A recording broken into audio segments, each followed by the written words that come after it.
We the mafia. We the mafia.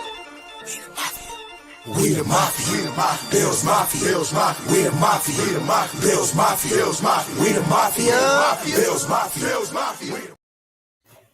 Alrighty, Bills Mafia, what is cooking? Welcome to the Mafia Cast. I'm your host, Papa Ron, joined by my good friends Mike and Casey. Brought to you by Spoon Liquor Cakery. Speaking of Spoon Liquor, got a big party coming up. Need some yummy, delicious cookies or cupcakes? Sarah's Spoon Liquor Cakery is your go-to. Just give her a call or text 315-283-6770 and let her know the Mafia Cast sent you, and you will receive a 10% discount on your order. You can also find her on Facebook at Spoon Liquor Cakery and on Instagram, spoon_liquor. What's up, fellas? How you doing? What's up? Not good. No. Not Been good. better. Why? Been worse. Whatever is the problem? You ever been a fan of the Bills? For a little bit, a little while. That's yeah. that's part of the problem. I chose to do this. I chose to do this to myself. I sure know how to string you along sometimes. Oh, it's like a bad. Did you thing. choose to do it, or were you born more into it? I could have. I had my option at one point. I could have went and been a Giants fan, and I chose to stay with the Bills. It's really tough not to like the Bills, It is. especially when they're supposed to be so damn good right now. I just like Man, JP just think- Losman so much. I don't know why. I just loved JP Losman, and now I'm like, how the hell did I love him? I love disappointment. Yeah, Hey, I had hope for JP. I really did. everybody did. And then he let me down. I mean, I mean, he did break his There's leg been in half. there's that. Okay, let me ask you this question since this brought this up. Of all the quarterbacks during the drought, not named Ryan Fitzpatrick, who was your favorite? Oh, JP Losman. Loved him. He was. I don't know, Flutie. He had a good hype behind him. We went to the playoffs with him, and then so he wasn't really part of the drought. I'm pretty sure he left True, before that. okay. So Oh, we'll That say doesn't like count. so what 2000 to 2017. Yeah. Yeah. I don't know if I Rob can't John. believe you guys are not Drew Bledsoe. Come on. I was waiting for Mike to say that. But waiting for it. He didn't really do it for me. I don't know. See, He JP did more Losman for the team than anybody else as far as quarterbacks go. Yeah. True. JP Losman is like the first quarterback that I can truly like. I have memories of like watching and being like, whoa, you know, like just because my age, I was like 7 or 8, you know, like so. Yeah. That makes sense. That's fair. I loved like him, Eric Moulds. He was my first year going to a Bills game, and then he was a legend of the game this past Sunday. So that was really cool to see, like kind of see it come full circle. And Lee Evans and like Peerless Price and Terrence McGee, those were my guys growing up. Yeah. We've had some good players over the years. Just unfortunately not all at once. Yeah, that was really the or a coach for that matter, which is one reason why I need people in Bills Mafia to pump the brakes on this fire Coach McDermott crap. But we'll talk about that in a little bit. Before we get into that, I want to talk about this Papa Ron name. All right. So Saturday, we had some coworkers and some of my former coworkers come over. We had a little, party, just kind of vent, trash the company kind of thing. And so we're sitting there, right? And people started asking me about the show and how's it going, and so we're kind of talking about that. And I told them that about the name Papa Ron. I was like, well, so Casey, one of my co-hosts, came up with it. My grandkids call me Papa, so it just kind of fits, and I rolled with it. And everyone was like, I like it. You are Papa Ron from now on. So I'm pretty sure all of my friends now are going to start calling me that. That's awesome. You're welcome. I told you not- when we met, I told you everybody needs a nickname, and you got yours. When I saw you I'm glad- change it I'm on glad it's Twitter, I was sticking. pretty excited. Happy Me see too. My heart definitely got a little warmer that day. Glad I can warm your heart, especially being in Buffalo in the cold. Yeah. And yeah, that's the truth. All right, and it's funny. We're gonna, unfortunately, we're gonna kind of talk about this game for a little bit. going back to that party that we had Saturday night, I had one of my favorite drinks is Bloody Marys, right? Mhm. Anytime we would Me go too. out, anytime we would go out, I almost always get a Bloody Mary. Generally, they make it with a shot, right? And I decided, you know what, these are kind of expensive out in the restaurants. I want to learn how to make my own. So I started doing some research online, finding different recipes and kind of mixing and matching and whatnot. So now I make my own. And I had 2 of them Saturday night, 3 shots apiece. Nice. And Wow. yeah, and then, of course, friends are passing around, just individual shots around. We had all kinds of stuff. I was not feeling good Sunday morning. And so much so that I was like, Labatt's Blue does not sound good to me right now. Oh, So after the game, my wife was like, "This is your fault. You didn't drink Labatt's Blue during the game. This is your fault." I'm like, it's probably true. All right, I'll take no, it. well, There's no. one tradition that Mike and I also forgot about and broke. But That it's funny you guys are saying this because it wasn't just Ron or Casey and myself. There was other people there at the game that were tailgating, and they're like, something seems off. I didn't do something this morning, and it was like, honestly, I think we were all pretty worried. I mean that And Yeah. the Kate it wasn't a for sure win, like Kate, the we'd like to girl, think all the time. Yeah. girl we were talking to, she was like, I didn't do this, I didn't do this, I didn't do that, I did this, I normally do this instead of that.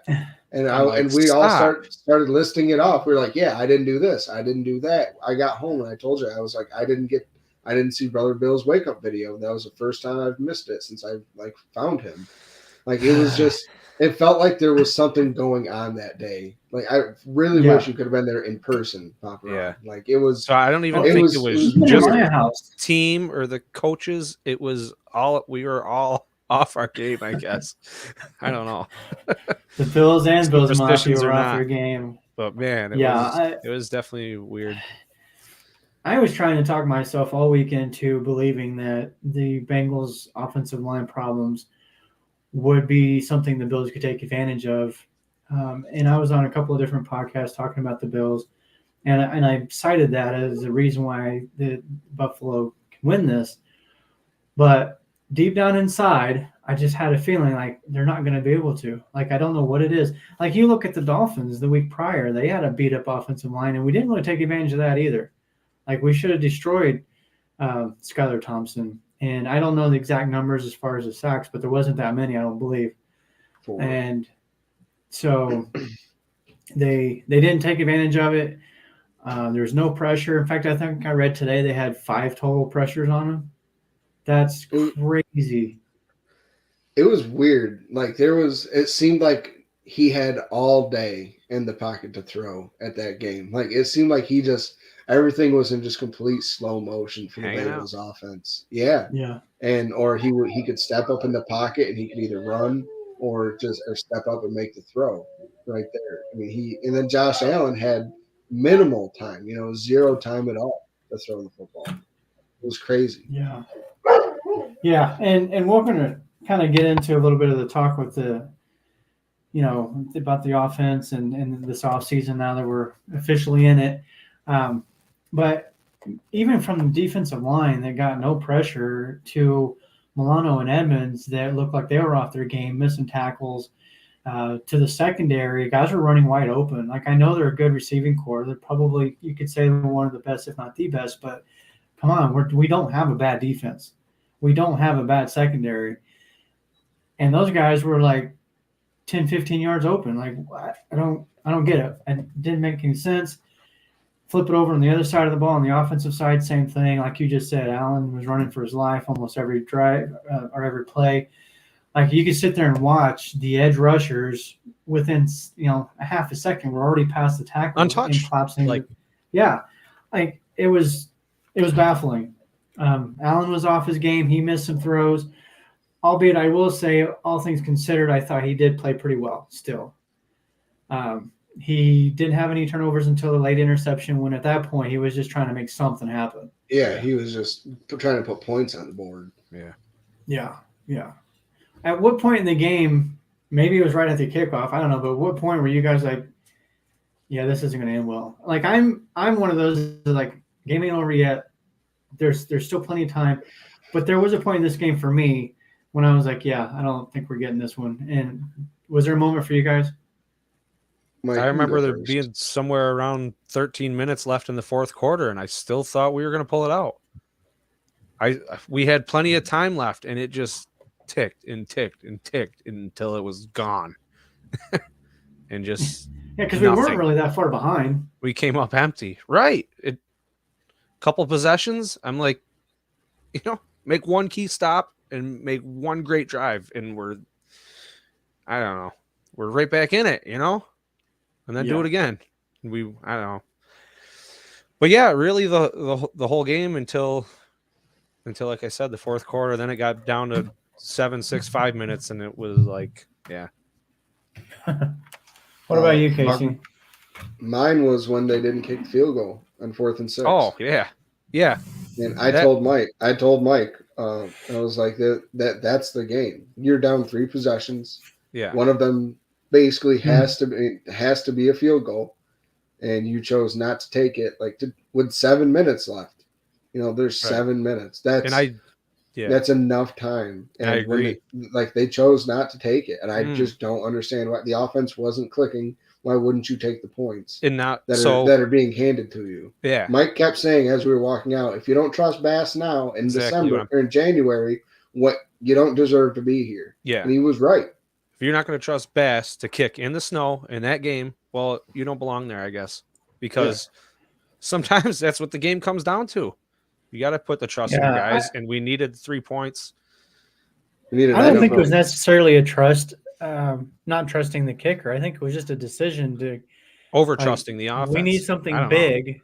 We need something big, something that's going to really ignite us right now. And maybe a field goal would have done that. Maybe that would have been enough to. Yeah. We didn't need anything big. We needed anything at that point. Anything positive.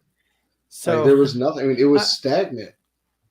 I'm going to say, like I said previously, I'm typically that one that it ain't over till it's over, right? Like even last year in the KC game, 13 seconds left and my household's going crazy. And I'm like, no, this ain't done yet. I told my dad he's a new Brady, watch. This game, even leading up to it, I was like, I don't feel good about this. They went down and got a touchdown pretty quick, obviously. And I was like, yeah, that's not looking good. And then we got the 3-and-out. After we got the 3-and-out, I was like, yeah, we're not winning. I just had that feeling at that point, that early in the game, like we don't look the same. There's something not right. And I know there's a lot of talk about the coaching staff and I mean, they failed. The team failed. As you said, the fans failed. Like this was the energy was complete just collapse. I don't know. Yeah, it was way bad. And I think there is something to be said though for the adversity that this team has faced this season. I think they just ran out of gas. Like their emotional gas tank was just on fumes. I agree. They peaked too early, and they've been through a lot too. That was long season.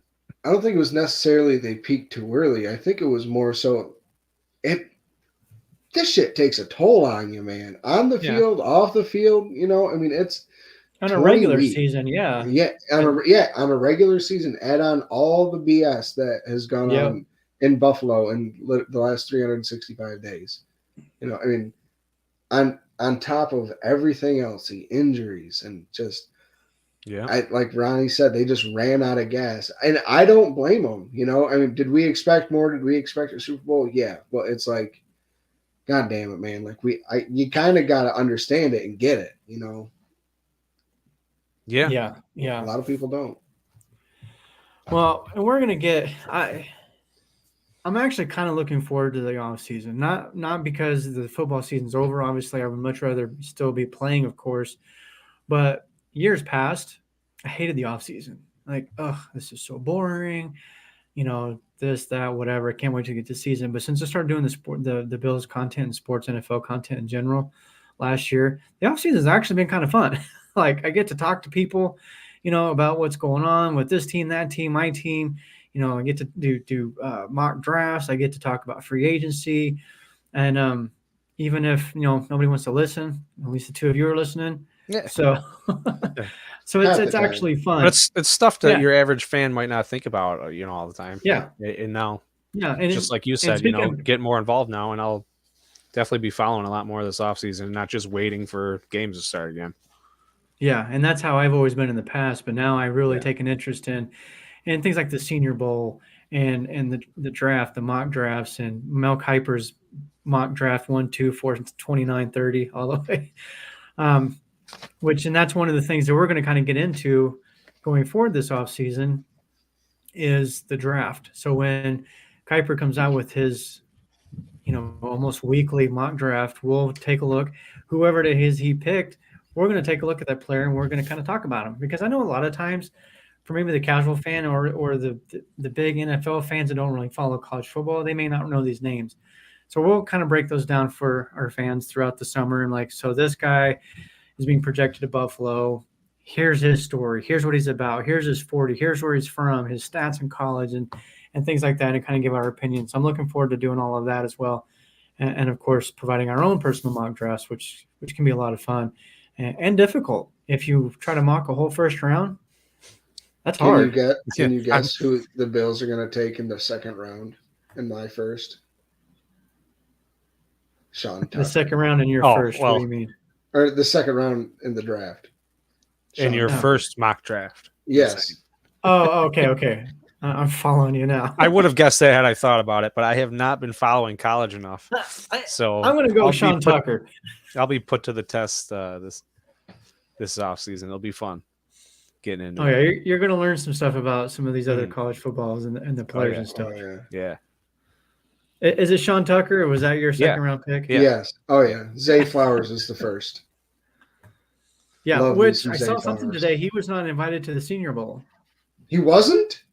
He was not. Yeah, but I do think he's going to be playing in the East-West Shrine game. So that'll be an opportunity for fans to kind of see him, because I've seen his name pop up a few times on random fans' mock drafts, not anybody from ESPN or anything like that. But we'll get into all of that. We'll talk a little bit more about that later in this show as well. But despite this game and the complete lackluster performance that it was and the disappointment, Casey, you do have a Wings of the Week, don't you? Kinda. I'd say the person who did try to make the biggest spark for the team was Dawson. I mean, I know a lot of it came in the fourth quarter. Early in that fourth quarter, Josh hit him for a nice shot down the field and got some nice yak on it too. The pass was coming right at us. Just a simple fly route, but he was our most productive player on offense or defense. I mean, Khalil Shakir, he had 2 catches for 52 yards, and I mean, he played well. I thought he was going to be the spark when he had that catch in the corner going towards the end zone. I really thought he was going to be the one that really got the offense going. But Dawson did all he could, in 5 for 65. That's a pretty good day for a tight end in a passing offense with weapons out there like Davis and Diggs.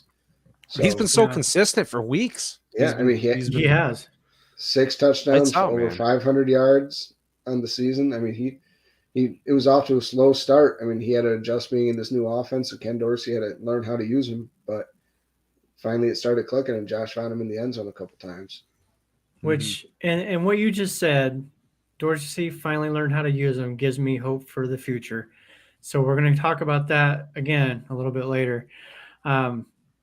So it's Dawson Knox. 5 receptions, 65 yards from the tight end position is not bad at all. No, not at all. He didn't get in the end zone. But I do think next year he, barring any life events like what happened to him and his family this year, I do think that slowed things down for him and affected him. As you know, the thing with DeMar Hamlin's situation, I think that affected the team, and there was a lingering effect. Even though the players were saying the right things after they knew he was fine and he was home, there is something to be said for essentially watching or seeing your friend dead on the field. Like,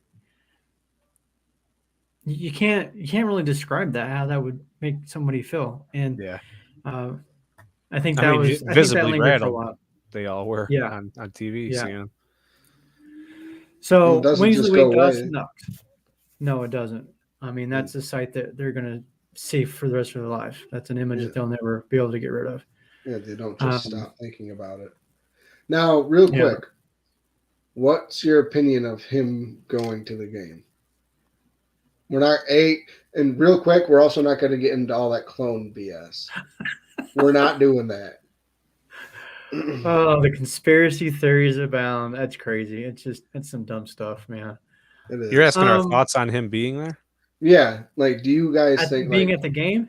yeah, do you think like it was a distraction at all? Because I've heard like going both ways, and people who have said it was a distraction, it was kind of surprising that I didn't expect them to say that. So I'm just curious what your guys' thoughts were. It was a little something seemed off, and I don't Didn't it think seem kind of awkward? it was. Maybe it wasn't time for him to. All right, were we pushing the issue, trying to force him to be there at the Bengals game? Like, I don't know, with his hood up and his glasses on, kind of seemed like, I don't know, maybe he's a little, I don't know. I'm gonna speculate. Maybe he's depressed. He doesn't want to see a lot of people. Maybe he felt pressured to be there. I don't know. It's just, it was a little awkward. And then, I feel like his return should have been leading the charge on the field. Was he sort of, I don't know, is he taking it easy because he's still recovering? I don't know, but it didn't hype us up the way I thought it would. It didn't. No, I think there's not the there is stadium either. some of that. Yeah, I think there is some of that as far as the recovery aspect of it. They don't Yeah. want him like running around on the field, getting Yeah. overly Right. excited and Winded. things like that. So I Yeah. understand that. I think the moment, I think it was the timing. I think if they'd done that at the opening kickoff, maybe showed him up there and he's like, "Let's go," whatever. Oh yeah, because it As was like, where opposed is he? to And then near randomly, halftime when we're by the completely way, drained of DeMar's any here. hope. Yeah. Yeah. Were they trying to manufacture some energy? I don't. That's I the don't way know. it felt in the stadium. Like they said, and like Mike said, by the way, an in-house tonight is DeMar Hamlin, and then they showed just a black screen, the black window. You couldn't see anything, and everybody like started to cheer when they heard it, and then everybody looked up and were like, "The fuck is that?" And seriously, Well, everybody was like, "What is going on?" Like, Yeah. Even so at The home, timing you was don't weird. see. at that point, it felt like a distraction. Yeah. At that, like they did it wrong, in my opinion. I understand. Like I was glad that he was there and everything. Like I don't think it was a distraction for the team, but at that point, I thought it was just really weird. Yeah. Like Ronnie said, Is it- manufacture energy. I don't know, maybe we used it wrong, and it's bad juju to try to use that to hype our team up. Yeah, I don't know. It was. it definitely didn't do situation anything was. for the team. It seemed like it deflated them a little bit, honestly, because it seemed like they were just already got flatter deflated and at that flatter. point. Like we were relying on depleted so him, much yeah. to do it for him that we felt like we didn't have to. Like his Mhm. energy was gonna. I don't know. I mean, they were flatter than a Tom Brady football. That was bad. We need sound effects. Sorry, I couldn't help that. That one just That was good. The door was open. I took it. Yeah. So I don't. Yeah, I think the timing was just bad. Was just off. I don't necessarily think they intended it to come across that way. But even on the TV, because of the snow and everything, and yeah, it was a dark window too. I was like, Yeah. well, I can see a silhouette. I assume Yeah. that's him. Like, Yeah. why wouldn't it be him? But of course, okay. I think I don't remember where I saw this, but it was on Twitter, but I don't remember from who. But there was somebody posted on there this little video of somebody already planting the conspiracy seed the night of the injury, with like close-up shots of the ambulance driver on the field. Okay, he's like wearing a suit. Like, well, this is interesting. Who is this guy? Or the fact that the ambulance itself didn't have any lights. I'm like, oh, well, what's going on right here? We can't really see DeMar. Is he actually in that crowd? Like, just it was odd. So where did he go? Where's the trap door in the field? I don't know. It was just really weird. But I'm glad Hamlin is looks like Yeah. he's gonna be fine. Really excited for that, and he will be a topic later on because we'll talk about a little bit on the defensive side. I'm curious to hear what you guys think about him going forward. But Steve, hey guys, go Bills! Already can't wait for next season. Yeah, I'm excited about next season, but I'm going to be a little more reserved, I think, than maybe we were. It's like I Realistic. hope we're not the preseason hope, the MVP or the Super Bowl MVP. Yeah. Or, geez, I can't even get it out. Super Bowl favorite. How's Hey, it feel? Don't be surprised when I have maybe more than one score prediction against the Bills. I'll still Next pick year. Buffalo because you're going to be more right than you're not if you pick them. Just go with it. It's fine. True. I'm going for perfection. Unless they It makes complete, me feel good if you get it right, though. yeah. Unless they're just a complete dumpster fire next season, which Who I knows? don't see that happening. But They're all fired. yeah, We have Josh Allen. We'll be okay. yeah, that's what I'm thinking. That's my opinion. Somebody said that. Well, our Super Bowl window is closed. See you guys in 20 years or some crap like that. And I was basically like, as long as we got J17 under center, that window will forever be open. I told you it's How time to blow wide? it up and Yeah. trade everybody. Well, I think I saw Von said he feels like he has maybe a few Super Bowl opportunities. So Yeah. Hopefully that means think here. they're going to be fine. Yeah. Mike, it means here. He's got 5 more years here, bud. Yeah. so Technically more 2, but Hey, really quick, we have one of our affiliations here kind of throw out there before we move on because we do want to talk about the offensive side of the ball. We'll talk about the defense next week. That's kind of the plan. But join Bet US, America's favorite sports book. You can head over to my Twitter profile, my bio, and there's a link in there. Click the link, get yourself set up with an account. Use the promo code Bills Mafia, and you get 125% sign up bonus. You guys do a little bit of that betting stuff. I'm not a huge bettor myself, but did you guys win any money this past weekend? I get lucky like in the beginning of the season. I do good, and then I get too comfortable. I start just doing little bets here and there, and I'm like, you get like one thing away from winning. I don't know if I get more greedy and I start doing more risky bets or what, but that's another thing I didn't do. I'm not in the on hole Sunday. yet. I'm not in the Too hole. far. No, that's when you got a problem. Yeah. Not too far. Oh, Okay. No. I mean, that's good. That's something that I did not do on Sunday that I've done every game is I always I drop in $20 into DraftKings and I lay 2 parlays and it's always like Bills like 4-leg parlays, with long shots to hit make 10 turn into $250 or something. But I didn't do it. I completely forgot. And then when I was trying to do it, there was just so little service because of all the people using the same tower that I could hardly get in there. So I just put $20 on Diggs anytime touchdown. I was like, well, there goes that. You would At think least that it wasn't would be like a gimme. parlay and then you were just waiting on the Diggs touchdown that never happened. Yeah. Yeah.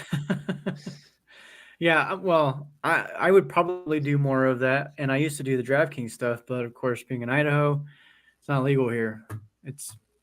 I'm not getting into a political debate, but I don't see how the government can tell me where I can put my money, but whatever. Moving on from that. But you can use Bet US in Idaho, or how's that No. work? Oh, you can't. I can't gamble. It's the No. sports gambling altogether. I see. Correct.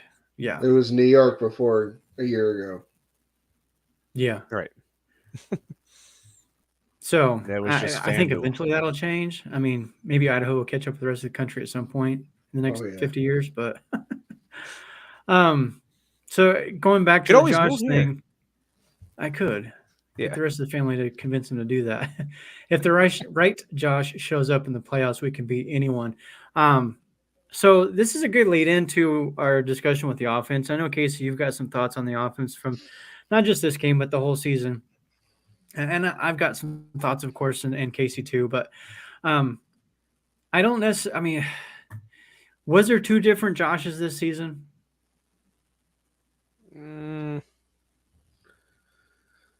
I mean, It's a good question. Josh's no, but offense, yes. I'd say so. So I was gonna say, yeah. I was it the injury? I mean, I'm sure. I mean, I bet you his elbow doesn't feel the world's best right now. But I Yeah. mean, he's strong enough to stiff arm guys and still fight through tackles and whip the ball 70 yards down the field on a rope. So it's not the He worst feeling in the world. But in the press conference, I think it was yesterday, he did say that his arm started feeling normal about 2 weeks ago. Um, which is interesting because, like you just said, we watched him flicking the ball 60, 70 yards to like it was nothing, but it looks like nothing to us watching it on TV or in the stadium. But we don't know what he's feeling, right? Like he might be like wincing in pain for all we know and just, kind of holding it back or I don't know. I've never had a UCL joint sprain. I have no idea what that feels like. So, but even before that, there were moments when he was kind of like forcing the ball. I don't want to say he regressed because his numbers were still fantastic. Um, and he was nothing like those first couple of years where he was just a turnover machine like crazy. I don't know. I know we had a lot of turnovers this year, but a lot of the turnovers that we saw early on were him like getting spun around doing 360s and flicking the ball back behind him and hoping that somebody was there to catch it. or the That ball wasn't the going other through his team. receiver's hands. Yeah. Yeah, How and many early in the first 5 games? How many interceptions did we see literally like go through the Bills receiver's hands and pop up or something and get caught? And we're like that. Josh may have had 2 interceptions this game, but we all know he really only had 1. yeah, and that's But something I want to go back and look at because I think I want to say he had 18 total turnovers in the regular season and he had 20 what total. four in the playoffs I or saw a 3. thing today that he had 20 total throughout like the whole season, including the playoffs. Maybe the Not 18 was I'd have to go back and look at it because I remember 18 being a number, but then he had 3 turnovers against Miami with the 2 picks and a fumble, and then he had 1 against, which is unusual in that regard too, because we've seen all the stats. He doesn't throw interceptions in the playoffs. He's got like 1 pick in like the whole playoffs. He was the highest rated quarterback in playoff history up until this season or this last couple of games. So yeah, I don't know. I don't know if the DeMar thing was part of it. I don't know if Dawson Knox was part of it, or if it's all just a cumulative thing, and he was just putting so much on him. And It's there got to be has to be something frustrating. said for At some and the point. pressure of the season. Like your team is the Super Bowl favorites. You are the Super Bowl MVP or league MVP favorite. That's a lot of pressure, don't you think? Especially on a And then to 25, have 26 people doubt you too and say the opposite Yeah, and throw yeah. that in the mix. It can't be easy. I mean, So I'm Casey, 27. What? we What know you're pumper on? 27. What are your thoughts on the offense? Like the whole season altogether, was there something, was it a coordinator thing? Was it an execution thing? Were they just dependent on some rookies that aren't quite ready? I mean, I don't know. What do you got? Well, as far as rookies go, I wish they used him more, to be honest. Like, especially Khalil Shakir. I mean, he may have only had, well, I think it was 10 receptions for 182 yards and the 1 touchdown on the season. But it seemed like all 10 catches, they came in like either crucial moments or they were just jaw-dropping catches. It seemed like he only played a couple games. Yeah. I mean, he Yeah. was active almost the entire season, or I think he was active the entire season. He just didn't get in there. He was buried on the depth chart behind vets like Cole and McKenzie. But we saw towards the end of the season, Mike, the last couple games we went to, he was getting a lot more runs. I mean, maybe not as many as the targets, but he was getting a lot more play time, which was really good to see. I really thought he was going to open up the offense when we started using him. And it did just we flopped.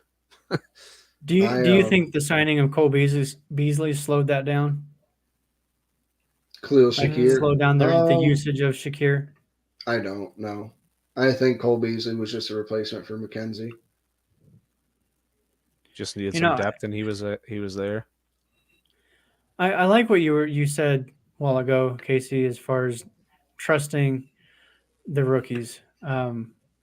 Like even with like Kyrie Elam, what I mean, your corners are not running backs. You don't just do corner by committee. I've never seen that, honestly. Not that I'm aware of. Maybe another coach has done it somewhere that I didn't really pay attention to, but I've never seen that as far as Buffalo goes in the past, where you're rotating your number two corner constantly throughout a game. Like I said, it just seems odd to do that.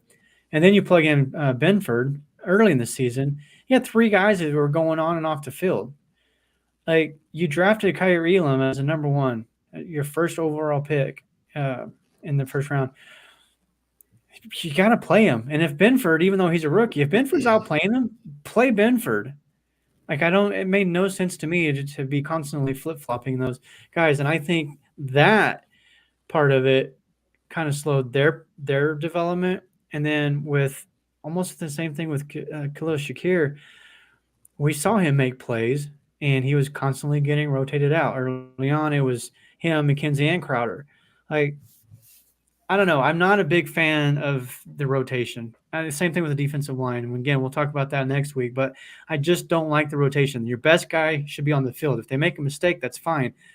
Don't turn away from them just because they made a mistake, because they're all going to make a mistake at some point.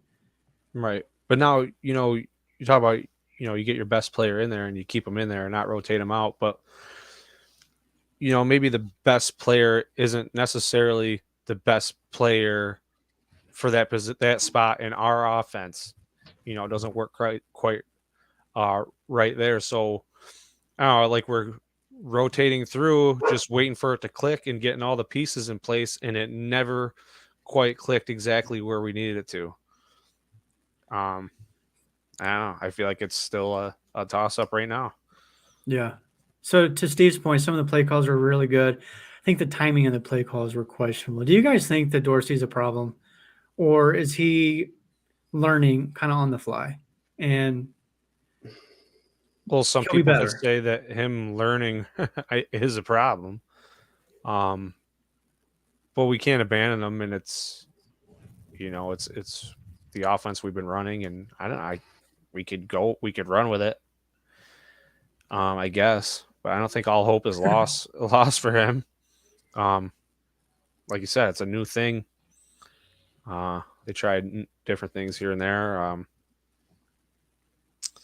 What do know. you think, Casey? Is Dorsey a problem? Should we move on, or do you think there's more to come? I don't think we should move on by our choice. I think, to me personally, if he took the Panthers job, just because us fans aren't as emotionally invested in him as we were like Brian Dable, because he was around for 4 years. I mean, Yeah. there were growing pains with him. Remember, after the first 2 years, everybody wanted him fired. Now look at him. He's up for People coach. were saying that last year they wanted him Yeah, fired because he's not aggressive enough. Exactly. And now look at him, up for coach of the year, taking a Giants team Yeah. with Daniel Jones and the Bills practice squad players to the playoffs and But is winning a that game in the playoffs. Brian Dable. yeah? And But is that what it now takes though? They got to learn and go through the process here, and then once they bloom and go somewhere else, then they're good. Do we need to find a guy who's up and coming and bring him in? But honestly, I don't think Dorsey's going anywhere I don't think he's immediately. going to Yeah. go anywhere either. I mean, so this is Josh Allen. Okay, so this is Josh Allen's first year in a new offense. That means next year you should see improvement. He's okay, a year under his belt. He knows it inside and out now. Now let's add the wrinkles. Now Yeah. we can, Yeah. we'll see what more Ken Dorsey can do. And we kept saying it doesn't seem like he's opening up the playbook throughout the Right. season. It seemed like the offense was very vanilla. It didn't. There was no horizontal pass game. It seemed like everything seemed vertical. It was all timing on the vertical passing, whether it was play action or right out of the gun. And if Yeah. you get pressure on the quarterback, then that timing is going to be off, and your corner is going to be able to recover and cover those passes. So that's what's causing Josh to roll out left or right, and those wide receivers to come back. I don't think a lot of those plays or those comebacks are called because they're realizing, oh crap, Josh is in trouble. We need to go back. Scramble drill. Yeah. Yeah, and there really was never any underneath dump off route that you always saw Brady take. That's what Brady was really good at was, okay, his first look is safeties. Where are they? And my outside guys beat their guys going deep? And he could tell in half a second, not even, okay, it's not there. I'm going to hit that short crossing route and get something at least while the defense isn't acknowledging him yet. And it just didn't seem like Josh ever had a bailout this year. It was always he had to go make something happen deep down the field and take the shot. He never really had the opportunity. I mean, I know running backs can swing out for a pass late, but I mean, that's not necessarily what we're talking about. It's something in front of him that's going across the field. Yeah. And I do hope so. This point was brought up to me. And unfortunately, I can't recall who it was to give them credit, but they were basically saying, because everybody's calling for, well, why isn't Dorsey doing this? Or why aren't we doing that? And it's not that easy to just insert new plays into a playbook that you've already been using, the whole season. Like the playbook is installed during the preseason. Once that gets going, it is difficult to insert new stuff. So I do wonder if maybe that was some of it. So my hope is this offseason, Ken Dorsey and McDermott, the whole offensive coaching staff, sits down and reviews the tape and the film, which I'm sure they will. And it's like, okay, what could we have done here? What maybe should we have done differently? So I do expect improvement, to Steve's point here, improving next year. I do expect to see some improvement from Ken Dorsey. I hope, like some people may not agree with this, but I kind of hope he stays because I don't want to start over again because that's the bigger issue. Right back where we are. Unless you have a veteran play caller coming in. Yeah, I mean, unless you bring in Joe Brady coming right up, but he's interviewing for the Chargers job, so. Well, but even with Joe Brady, he's going to instill a different style as well that the team's going to have to relearn from him. Absolutely, but at least Josh is familiar with it, Yeah. We said the same thing about Dorsey coming in too, and true. Yeah, that's true. I think if they were going to go outside and bring in, let me rephrase that. When we lost Dayball, I do think we should have brought in a vet OC, given the roster that we already have. And the position we are as a Super Bowl favorite, they should have brought somebody in that didn't need to learn the position. I think now that we have him, though, we should stick with him. Right. So to Uncle Joe's point, I think they just chose who Josh wanted. I think they were, Josh, who do you want? Continuity. And this guy right here, the guy in the building, which makes sense. And yeah, are you gonna tell your $258 million quarterback no? Tell me. I'd like to be in the room when you do. I know. So you bring that up. That's a good point, and I want to follow that up with this. There's all the not a lot, but there are people out there, Bills fans, who want this staff gone, want a new head coach, fire McDermott, fire this guy, fire that guy, bring in a whole new people. Here's my concern. Done. Yeah. Here's the issue with doing that. Okay, great. Start over with a whole new staff. In my experience, it doesn't work, first of all. Number two, you do that, we're going to lose some players. People come to Buffalo because of the culture that has been built there that McDermott is responsible for. If you fire him and get rid of that whole staff, Josh isn't going to be happy. Diggs is sure as hell not going to be happy, and he's going to tell you about it. Like, there's going to be – I think that would be, like, detrimental to the team if they do that personally, because I think they would lose the players if they were to fire him. At this point in time, yes, I agree with you. I mean, if things get, a little worse, if the Bills actually, just for some reason do regress next year, I wouldn't be surprised. It's the NFL. Yeah. I mean, we saw Andy Reid get fired after going to, what was it, 4 straight NFC championships? I mean, that's ludicrous. Yeah, if it's a dumpster fire season next year, I totally can see that happening then. But for what he's accomplished in 6 seasons as the head coach here, I do think he has earned the right to still have, some more time. Absolutely. I don't Yeah. see it falling apart in the next year. I don't either. No. I'm not saying I don't think it's going to, and I don't want it to.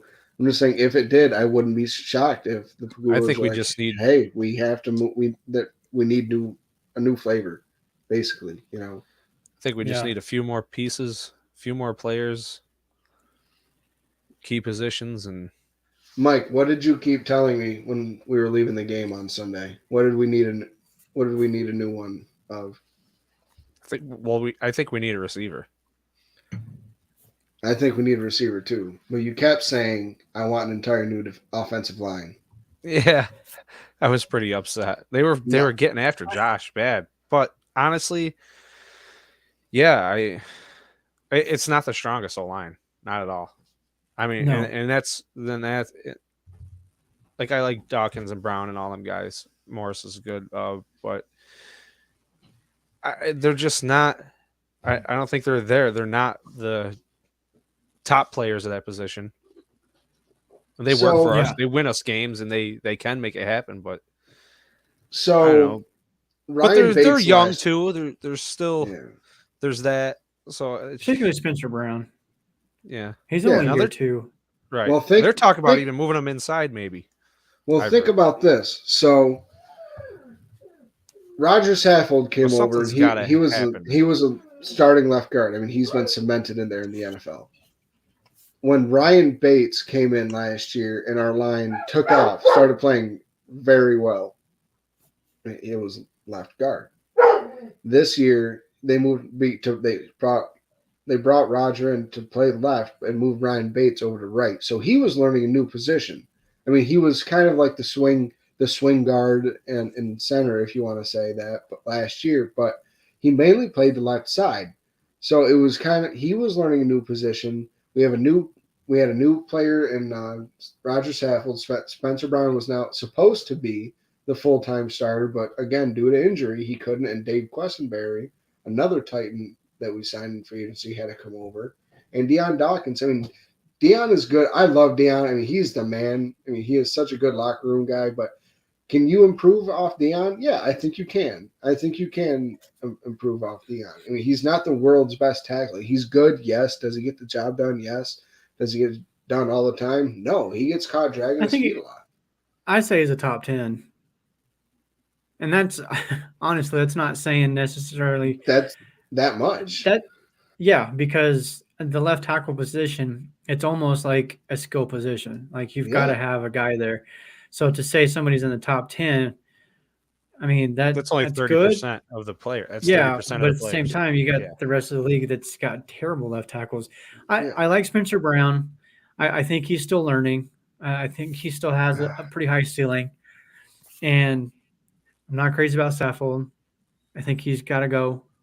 Like he was terrible. I was listening to the Off Tackle show with Joe Miller and John Fina, and John even said it, like Saffold he's not good. He had a terrible, like there was one play where he was just kind of like standing there, and they're like, "What are you doing?" Yeah, Casey was telling me about that.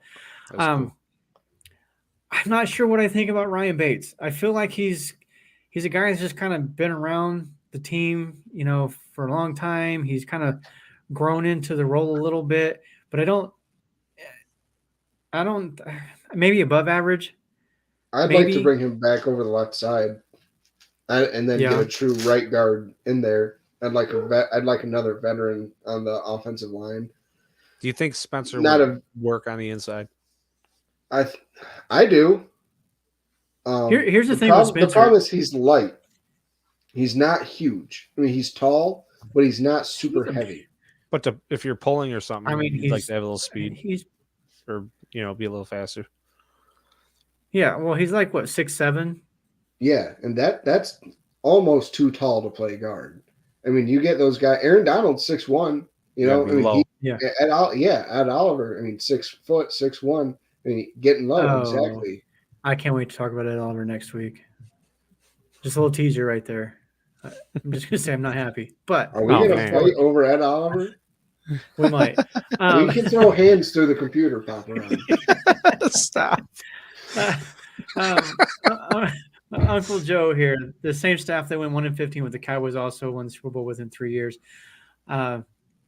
Uh, They also had like I'm 17 Hall of Fame players on that team, but yeah, but you know what else they had?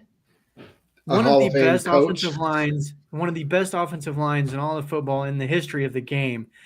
That's what I want out of Buffalo now. Like back then in the 90s, they were probably number 2 behind that Cowboys offensive line. Like Kent Hull, Will Wolford, all of those guys were phenomenal. And I this came up the other day. I was on a show doing somebody was in an interview, and he asked me something about the offensive line, and I kind of was like, compared it to the 90s and whatnot. And he's like, well, it helps that you had a Hall of Fame quarterback, receiver, and running back. And I was like, but would those guys have been Hall of Famers without that offensive line? You've True. got to have an offensive line in this league, and it's got to be one of the best, at least a top 10 on the line. We don't have that. If you We don't, are a you bottom. snap the ball and they're in your pocket. Yeah, like everybody wants more running game. Well, it doesn't matter if they can't run. Like you give them the ball all day long, and yeah, they might pop off one here and there because our line's good enough to open a hole here on occasion, but they are just not consistent on any level. And um, that's yeah, I do want more on the offensive line.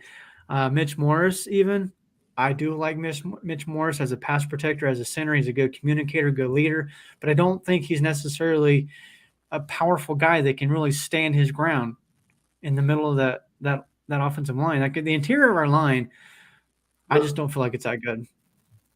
See, Mitch Morris is the one that I want to always stay anchoring the like our line. I trust him. I really do. I Yeah, mean, there's a lot to be said for that too. he's one of the smartest centers in the league. I mean, there's a reason why the Bills paid him as much as they did to bring him over from Kansas City, and Yeah, they took him away from Patrick Mahomes. And would we have gotten Creed Humphrey last draft? No, probably not. But he's a damn good football. He's a Pro Bowler this year. I mean, that was something I wasn't expecting at all, was for him to be named to the Pro Bowl. When he did, I was like, God damn right. I was like, he deserves it.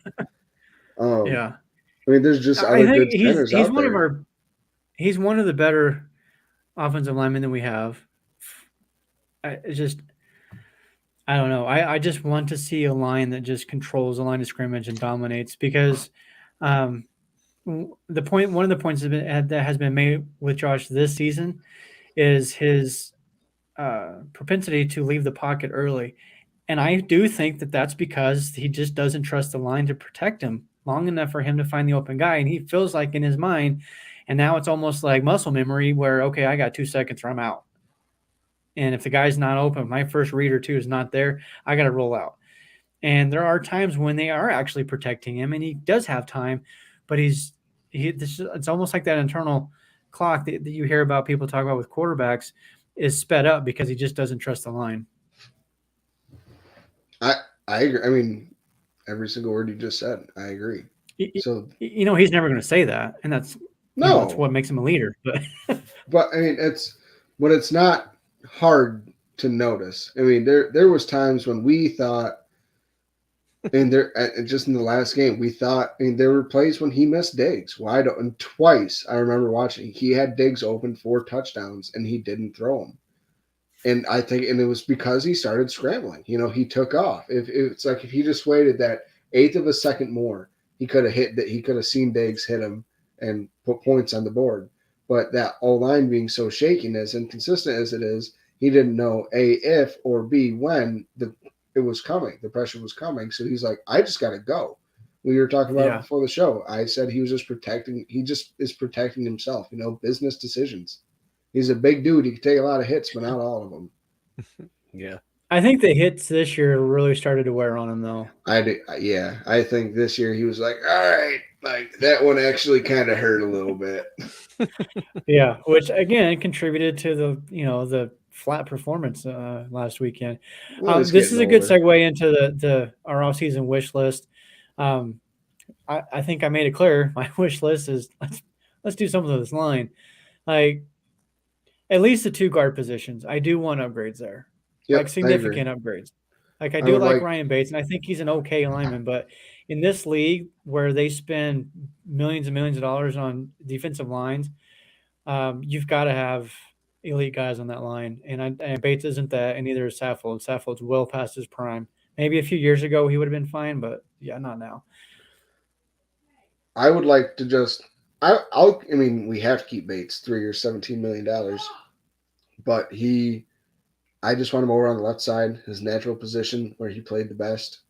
I mean, that's why he got that money. Was he did play so damn well. I mean, he broke Devin Singletary out at the end of last year. And then I want real competition for Spencer Brown, not David Quessenberry. Make Spencer, make him truly earn it. Bring in somebody that's just as good, if not better than him. That it's like when you're growing up, you're playing older kids at basketball. They say, oh, it's not fun to play with them, but everybody's like, yeah, but you're getting better because they're better than you. Bring that true competition in for Spencer Brown. And then either draft a rookie in the trade up and get one of the high-end rookies in the first round for your right guard, or sign an actual veteran who are good, or not good, but who's not 33, 34. Sign somebody who's looking for that second contract. Be willing to pay somebody. And that's part of the problem right there is we don't know if this team's going to be able to afford to pay somebody to step into that role. I think if we could, keep the 4, Bates, Morris, Dawkins, Brown, and like you're saying, plug in an actual right guard into that spot, move Bates back over to the left side, I think that would help a lot. I just don't know if via free agency is the way they're going to be able to go because of the money. They're already, I'm not going to quote the number because I might be completely wrong, but they're over the cap right now. We know that much. But we don't know how much the cap's going to increase. Right now they're about $8 million over. Okay, that's what I was thinking, but I wasn't for sure, so I didn't want to say it. So we don't know what's going to happen with Ed Oliver. He's on his final year of his contract next year. We don't know what's going to happen with Edmonds. We don't know what's going to happen with Poyer. These are all defensive guys that we'll kind of talk about next week as we kind of wrap up the show a little bit. But I think Edmonds stays. I do too. I think they're going to throw the fattest bag at him. I think he'd take a discount. But we don't have a big bag to throw at him right now. Right. There's going to have to be some changes to make it happen. I saw a graphic today that the Bills clear $80 million. Yeah, there's ways to do it. 5 restructures, and I don't think there's a single player that would say no. Right. I agree. Because all it does is give them their money now instead of later in the season. Yeah, and I'm not disputing that. I have no doubt that they will figure out a way to do it. But I don't think they're going to have the money to bring in any free agents. Now, one thing that Brandon Beane said during his press conference is don't expect a Von Miller signing. No. Meaning that type of caliber of a player. They'll be more focused on the draft this year than bringing in. Yeah, I think so. But I will say this. Beane said something similar last season, and then he signed Von Miller. Exactly. Like, come on. Give me a break. If there's anything left. I think it's going to depend on how much the cap increases. Between the sports betting money and the TV contracts, it could go up significantly, which could really, really benefit this team a great deal because they do have some holes that need to be filled. And can they all be filled through the draft? I think so, if they hit. But that's the thing. They got to hit. And just kind of bring this up. Jay was the second most pressured, hit, sacked, etc. I'm not sure what QB to Mahomes means. He's the second to Mahomes is the most pressured, hit, sacked? No. No, that can't be. Mahomes has a pretty good offensive line. They did a good job of fixing that last season. Real quick. They did it in one offseason. Well, and that's the thing that kind of frustrates me, too, as far as that goes, because Cincinnati did the exact same thing. One off season, they completely fixed that line until all the injuries. But they paid for Orlando Brown. They drafted Creed Humphrey. They paid Joe Tooney. They invested the money into it. That's what I'm saying. That's what worries me is we aren't going to be able to do that. The only way they're going to be able to really fix anything is going to be through the draft, I think, unless – we get a bunch of restructures and they can free up. It is right. He's the most pressured right next to Mahomes. Don't count out Brandon Beane at night. That's my favorite is waking up in the morning and seeing the Bills sign so-and-so. I'm like, oh, I love you, Brandon Bean. He's going to get some people. I'd have no question or no doubt about that.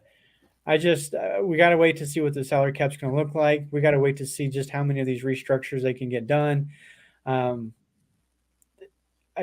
again, with the restructures, with the salary cap, I think they'll be able to keep their own. I just don't know if they're going to be able to go out there and really get a big name or two to fix the line, or like a lot of people want a number 2 receiver, which I'm not ready to throw in the towel yet on Davis after just one season. I'm not.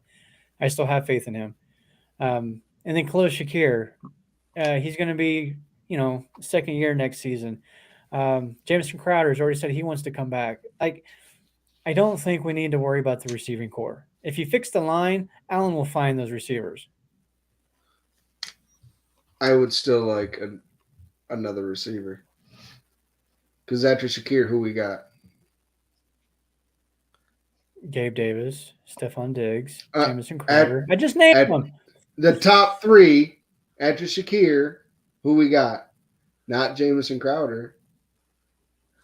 Not anymore. What? No, he's still there.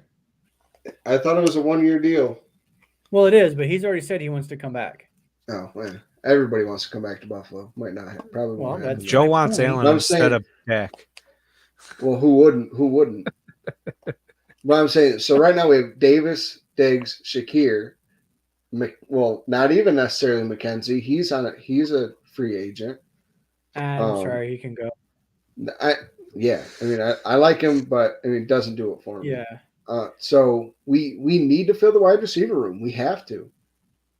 They'll probably draft 1 or 2.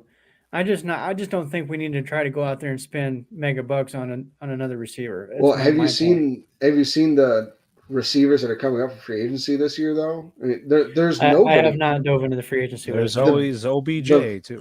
The best ranked wide receiver right now. That's a possibility as well. Outside OBJ is Juju Smith-Schuster. Which wouldn't be terrible. No. I mean, it wouldn't thrill me. Really? I've never been big. Diggs I've him never and been Davis. big on Juju. Diggs him, Davis, Shakir. That'd be pretty Crowder in there. But I got to see him do Juju's something. a big guy. Like, Davis is tall, but he's not necessarily a big receiver.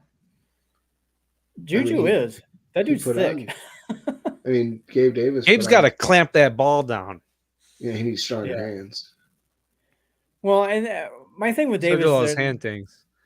What are they? What was that? They're what are those hand workout things? What are you doing to my sister, Michael? I don't know. This is a PG show. Come on. Hey, man, I'm talking about the workout deals. You guys made it dirty. With Davis, drop passes weren't really an issue the first couple of years. This almost felt like an anomaly to me. Like, that wasn't a problem before this year. Like, so I'm not really concerned necessarily. I would have loved to see him catch that one long ball, though. We thought he did. Pop around, we didn't know he dropped it. No. I didn't at first either. It was along the left side, but it wasn't until we saw Sam Martin on the field that we were like, "What's going on?" Oh, I saw the throw. Obviously, I saw the play, and it looked like an incomplete pass, but I thought it was broken up by the corner. But when they showed another replay, I was like, "No, he just straight dropped it." Yeah, and that has been a problem this year, but it hasn't been previously. It's because in Davis's first 2 years, he had 35 receptions each. So let's say he had 5 drops. So everybody looks at his drop percentage as to, okay, he might have a high percentage, but the amount of targets and the amount of catches he has isn't that high because he's never been like a legitimate number 2 receiver. So are the numbers like correlating with the increase in attempts going at him? And so now he has higher drops and he does need to work on it, maybe, but that might be why you never really thought it was that huge of a problem, just because there weren't that many opportunities to drop it, Yeah. And that's something we can definitely look at. And, there are stats on that out there. So we can look at the drop percentages and things, because you might be right. That could very well be. It's going to be an interesting offseason, guys. Next week, we are going to talk about the defense and kind of, again, Leslie Frazier, stay, should he go? Does Poyer come, go? We wanted to talk about Poyer today, but we're out of time, so we'll just include that on next week. And we may have a guest next week. I'm not going to say a name because it's not a for sure thing yet, but when I get that confirmation, you'll definitely see it on Twitter. So a couple other things here. Bill's third most drop passes by wide receivers this year being the Jets and Bucks. That I knew. Like even Diggs dropped some uncharacteristic passes. Again, he has to drop the first pass of the game in order to not drop any other ones. Mike and I discovered that a long time ago. Yeah. So I'm going to throw this last one up here from Joe. Well, not the last one, but from earlier. Resign Cole or get someone similar. Cole did say he wants to come back. I think he even sent out. He put out a tweet today too that thanking Buffalo. Want to come back. And so on and so forth. I wouldn't be opposed to it, just because I do think Shakir should be the slot guy. Period. Like give him that role, but it would not hurt to have Cole out there as well, to help him out and to spell him when he needs a rest and stuff like that. So I would not be opposed to bringing Cole back. But I'd like for Cole to play the exact role he did this year, and for Shakir to just step into Isaiah McKenzie's role. What if they bring Crowder back though? Then you got three guys again. Crowder just and McKenzie. Again, McKenzie doesn't do it for him. McKenzie's losing Crowder his and Gabe job. compete. Well, McKenzie's losing his jobs. They replaced him on kick return and punt return with Hines. They have Shakir in a slot receiver now. Cole Beasley's probably going to be coming back. So I could see us moving on where's he fitting into it at this point? Yeah. Really quick, because you just reminded me of something. You talked about Nyheim Hines. So one of my neighbors he's a big Chiefs fan, and they were over last night for dinner, and he and I were kind of talking, and we're talking about McKinnon, Jerick McKinnon from the Chiefs. And I commented, like, he set the record for touchdown receptions this year for a running back. But if you look at his previous year, when they grabbed him, he had 20 total targets, I think it was, and 13 catches, if I remember the numbers correctly, when he first came. So I'm kind of hoping that with a full offseason now with Hines, that Hines becomes that McKinnon for Allen. And because as you were mentioning earlier, that underneath stuff, Hines can do that. He can do that for him. And that's what he needs, especially when he does need to scramble around or can get rid of the ball quickly. So it'll be interesting to see how Hines gets implemented in the offense next year. And I do think they will. I do. I think he'll be an integral part of the offense next season, especially with Singletary probably not coming back. We heard Brandon Beane say it himself. He's going to be a bigger part of the offense. Yeah. So got to throw this out there. Good show again. Go Bills, and see you next week. That is a good segue out of here. Thanks, Joe. Thanks, Uncle Joe. Thanks for watching. Yeah. So for the Mafia Cast, we will see you all next week. Go Bills. Go Bills.